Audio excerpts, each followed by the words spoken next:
Dreary day here, so I figured I'd do a video, and today we're talking about the new Timney Trigger for the MP5 type guns.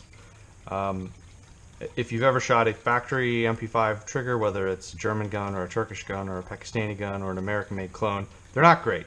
They're heavy, there's a lot of slop, there's a lot of take-up, they're just not great.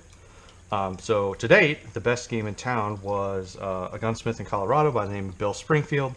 You'd send him a pack and he would send you back a very good trigger. As good as it can be anyway, but it's nowhere near a quality AR trigger. So I was excited to see Timney enter the market into MP5 triggers. So let's talk about it. I took it out of the packaging, and in the first 20 or 30 dry fires, the trigger was not resetting. You pull the trigger, you'd actually have to manually push the trigger forward for it to reset. So that wasn't great.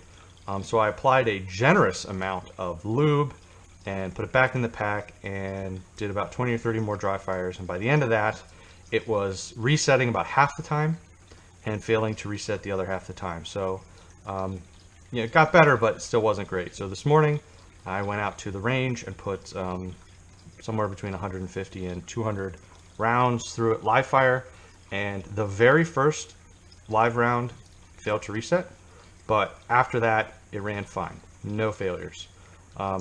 I was experiencing some trigger freeze because it's very different. It's a very different feeling trigger than an MP5 trigger, and I have so many rounds on my old trigger that it's just going to take me time to learn how to use this.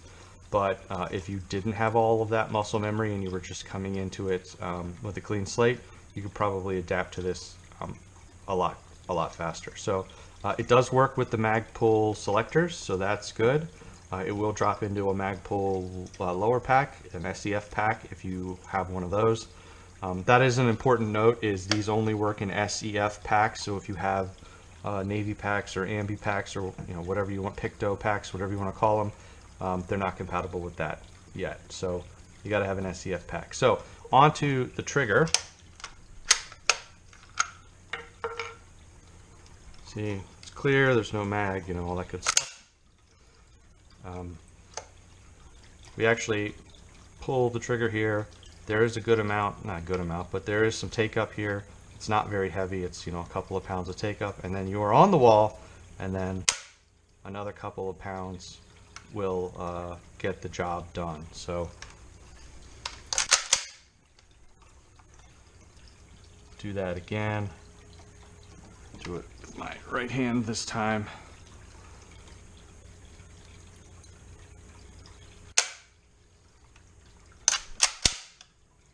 Hold that. And it does reset.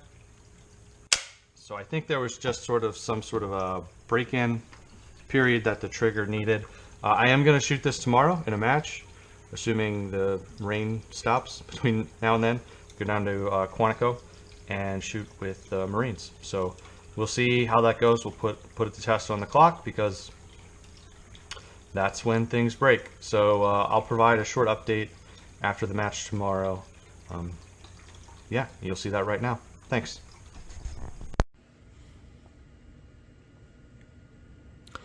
Hey guys, quick update post-match on the trigger. Happy to report no failures of the trigger at all on match day. So that's good news. I definitely have a lot of work to do as far as reps on the trigger. I didn't get terrible trigger freeze, but I could feel myself not being able to split as fast as I can split with the factory trigger.